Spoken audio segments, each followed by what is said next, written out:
Bienvenue dans cette exploration un peu particulière aujourd'hui. On va se pencher sur l'histoire de Satan de l'abbé Le Camus. C'est un théologien du 19e siècle. On se base sur des extraits de son œuvre pour essayer de comprendre une vision du monde où, disons, le mal surnaturel est vu comme omniprésent et très actif. Oui, tout à fait. Notre discussion va vraiment tourner autour de ça. Cette perspective très 19e sur Satan. Sa chute, bien sûr, mais aussi son influence supposée, ses méthodes. On va parler de magie, de possession et même de spiritisme naissant. Et puis, cette idée d'une guerre constante contre Dieu et euh, contre l'humanité. D'accord. Donc l'idée, c'est vraiment de saisir cette mentalité spécifique. Comprendre comment Lecanou, lui, interprétait l'intervention du mal dans les affaires humaines. Ce qui frappe tout de suite chez lui, je trouve, c'est cette idée que Satan interviendrait constamment, au point de faire dévier l'histoire humaine. Il suggère même carrément de la réécrire sous cet angle. C'était courant comme idée ou c'était plutôt radical à l'époque? Disons que c'est une expression assez forte de la pensée théologique de son temps. On cherchait vraiment des explications au mal, hein. Et pour le Canou, l'existence des anges déchus, avec Satan comme chef, c'est la clé. La clé pour comprendre l'origine du mal, qu'il soit physique ou moral. Il décrit un règne du mal très organisé, en opposition totale au bien. C'est vraiment une grille de lecture complète du monde. Une grille de lecture qui s'applique à des choses très concrètes alors.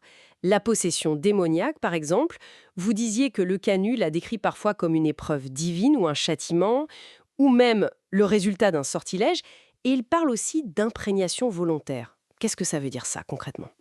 Et puis ce lien un peu étrange avec la maladie, il cite un certain Gorès. Oui, alors, l'imprégnation volontaire, ça suggère une forme d'ouverture consciente à l'influence démoniaque. Peut-être via des pratiques jugées dangereuses par l'Église, hein.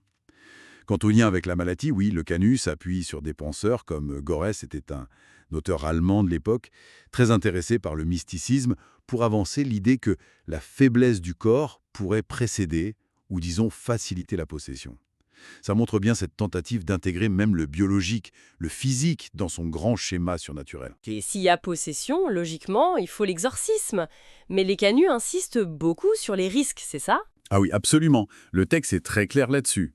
Les dangers sont nombreux. L'exorciste qui manque d'humilité ou de foi risque la confusion, l'humiliation publique si le possédé révèle ses fautes. Il y a les attaques physiques aussi. Et même le risque pour l'exorciste d'être possédé à son tour. Il fait référence aux affaires de Loudun, ce cas célèbre de possession collective en France au XVIIe siècle. En citant des autorités comme Sprenger, l'auteur du Malleus Maleficarum, les Canuts insistent vraiment. Il faut commander aux démons avec humilité, surtout pas dialoguer. Toute conversation est vue comme une ruse potentielle du malin. D'accord, donc commander, pas converser. Et au-delà de cette influence directe sur les corps, les Canuts s'intéressent aussi aux moyens plus indirects que Satan utiliserait. La magie, notamment. Il fait des distinctions, non? Il parle de magie savante. Oui, alors il minimise un peu l'efficacité de cette magie savante. On pense à la magie cérémonielle, celle des grimoires pour faire le bien en tout cas. Il juge aussi l'astrologie ou les amulettes comme des superstitions assez vaines. Ce qui l'intéresse vraiment, ce sont les phénomènes liés à l'extase ou à une intervention démoniaque plus directe. Pour lui, la seule vraie divination, elle passe par l'extase. L'extase. Et comment on atteint cet état, selon lui? Il donne des exemples assez... Étonnant. Oui, il décrit plusieurs méthodes. Le tournement très rapide, certaines danses spécifiques, la fixation intense du regard, l'utilisation de substances aussi. Il cite par exemple les Zaïsawa, c'est une confrérie soufie d'Afrique du Nord, connue pour ses rituels très spectaculaires, ou les derviches tourneurs. Leur insensibilité à la douleur en état de transe, ça fascinait beaucoup les Occidentaux. Pour Le Camus, tous ces états modifiés de conscience, c'est la preuve d'une capacité humaine à sortir de soi, si on veut. Et ça, c'est potentiellement exploitable par le démon. Et ce qui est assez fou, c'est qu'il ne s'arrête pas là aux pratiques anciennes ou lointaines. Il fait un lien direct avec des phénomènes tout nouveaux pour son époque, comme le magnétisme animal ou le spiritisme qui émergeait. Pourquoi ce besoin de tout connecter comme ça? C'est très révélateur de sa démarche en fait. Il cherche à intégrer toutes les nouveautés, tous les phénomènes un peu inexpliqués, dans sa grille de lecture démoniaque. Le magnétisme animal, cette théorie du fluide invisible pour guérir, qui était populaire à l'époque, et le spiritisme, avec les tables tournantes, les esprits frappeurs, Tout ça est vu comme des voies potentiellement dangereuses si elles ne sont pas, disons, sanctifiées par une intention pieuse. Il va même jusqu'à écrire que des personnes magnétisées peuvent devenir de véritables démoniaques. Ah oui, carrément. Donc les tables qui bougent toutes seules, les médiums qui révèlent des secrets ou qui parlent des langues qu'ils n'ont jamais apprises, tout ça, pour le Canut, c'est potentiellement Satan qui est derrière. Même s'il admet qu'il peut y avoir de la simple triche, de la supercherie. Exactement. C'est une manifestation moderne, pour lui, de cette lutte cosmique éternelle. Satan, qu'il appelle le singe de Dieu, ça souligne bien l'idée d'une imitation perverse, trompeuse du divin, chercherait constamment à séduire l'humanité. Que ce soit à travers les mystères païens de l'Antiquité, la gnose, ces courants ésotériques des premiers siècles, les hérésies du Moyen Âge, ou le spiritisme du XIXe siècle, le but final reste le même, détourner l'homme de Dieu.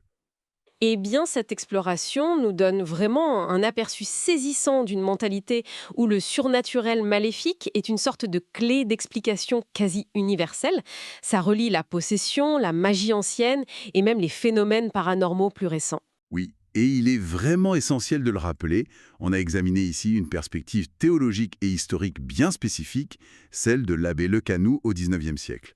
Le but, ce n'est évidemment pas d'adhérer à ses croyances, mais plutôt de comprendre comment on pouvait percevoir et tenter d'expliquer ces phénomènes à une certaine époque, avec les outils intellectuels et religieux de cette époque. Tout à fait. Et ça nous laisse avec une question pour la réflexion, peut-être.